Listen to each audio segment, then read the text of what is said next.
Hurricane. All right, we're back with bass player, songwriter, man about the world, Tony Cavazo. We're just talking about hanging out in Greece and Italy and playing the early days with Randy Rhoads and hanging out with Edward Van Halen and the boys. But here it is, man. Robert Sarzo and you have kept Hurricane alive. Of course, you've got a new singer and drummer. Your old singer is wrapping up the farewell tour for Foreigner, and Jay Shellen's out there with Yes. Talk about now with Deco Entertainment and making this new record, Reconnected, how it feels like a new opportunity, like a new lease on life, that those that loved Hurricane before can jump on board, and those that are just missing good, melodic hard rock have something new to bite their teeth into.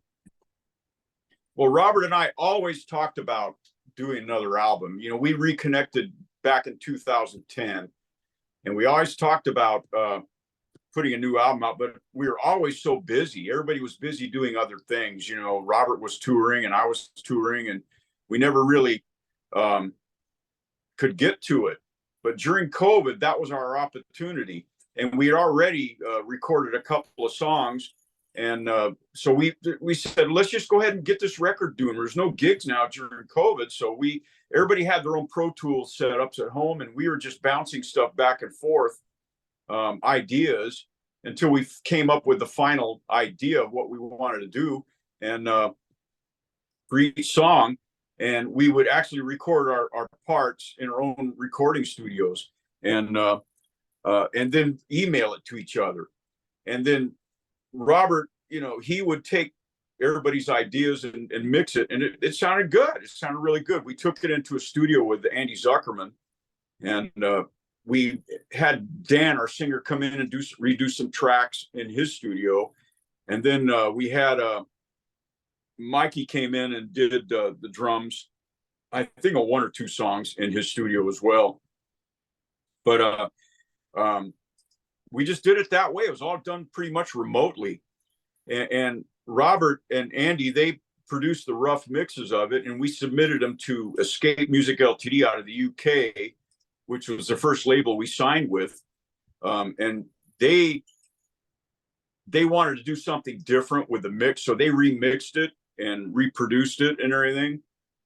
Khalil Turk and Frederick Folkhair, they did it. And that's what you hear today, that mix. And I loved what they did with it. I was really happy that they decided to do that. So we'll see how it goes. Dan came in through a mutual friend, Andy Freeman from Last in Line.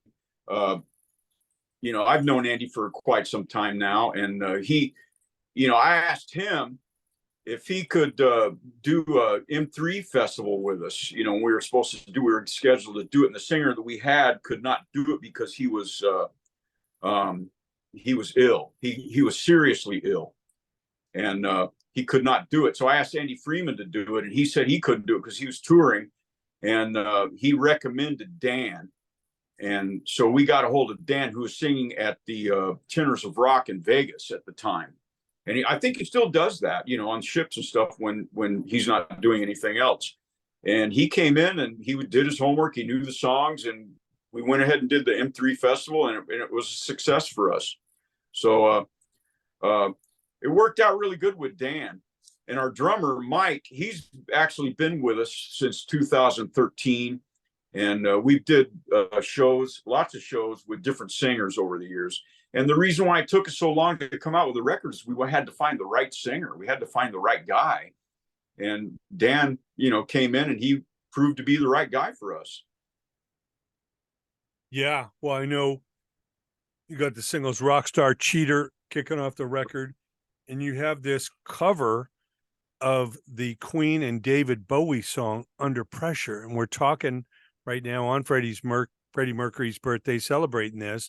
But tell us about the decision to cover that, because it's almost like sacred ground, like covering a Beatles song or something.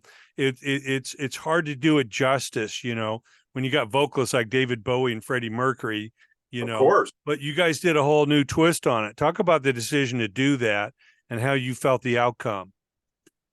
Well, at that time, that was one of the first songs that we recorded on this album, because what happened was Robert got recruited to write to do a version of it for a film that he was working on, because he used to write music for films, and uh,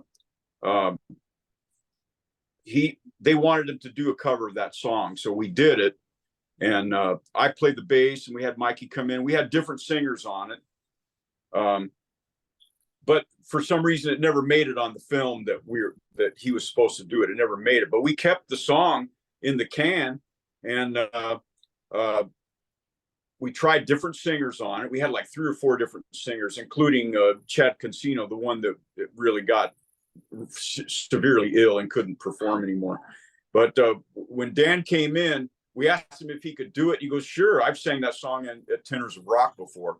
So he sang it. He did a fabulous job. And, we didn't want to metal it up or anything. We wanted to just stick with the integrity of the song out of respect for the writers of the song and Freddie and David Bowie. We wanted to keep it along that line. So we did our version of it. And, it came out really good. A lot of people like it. A lot of people go, "Why would you do that?" But it is what it is. Why not do it? If we can do it, why not do it? Well, yeah, it hasn't been done in like 40 years. I mean, Yeah. there's a lot of young people that may have heard the song. I mean, technically it's a duet. It's not just a Queen song. It was that Right. special duet. So Yeah. it definitely stands out in their catalog. But Brian May and Roger Taylor are still out there doing their thing with Adam Lambert and Sure. keeping that alive, and that's great to see. I mean, anytime you lose, your main lead singer, it's a you're in a quandary. It's like, man, can we keep going? Can we replace him and all that? But you guys have certainly done it over the years. Losing Kelly Hansen, and I know Kelly will be a free agent, but probably tired of the road after this Oh, yeah. corner tour.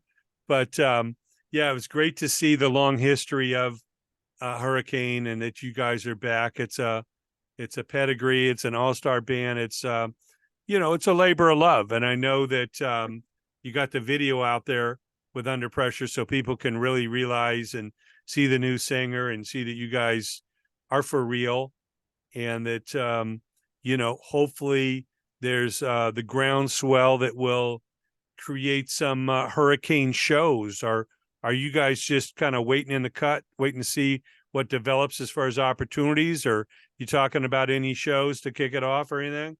Yeah, we're talking about doing shows at the beginning of the year, like around the middle of January. That's when we're going to kick off some shows, and we'll see how it goes from there.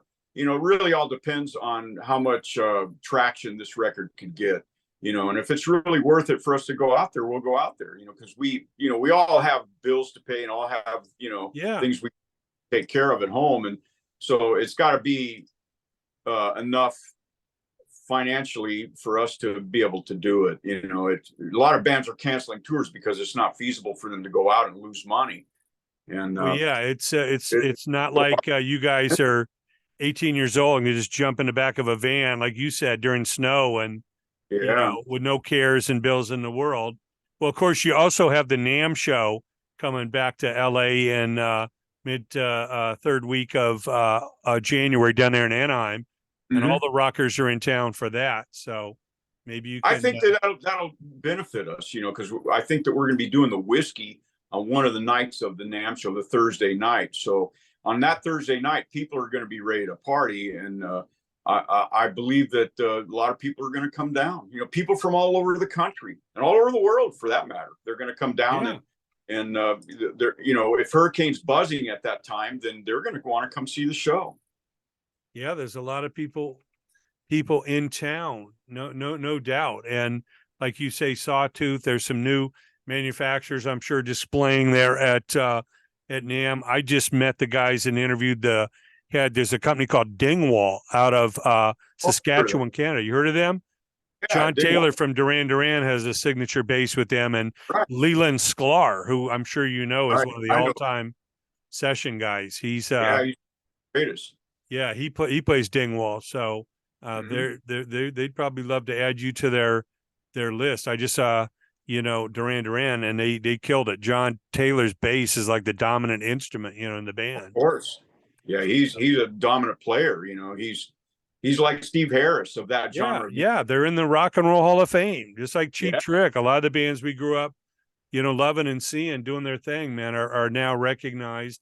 Not that the Rock Hall means everything, because I know even Iron Maiden is not in there, which is yeah, kind of surprising.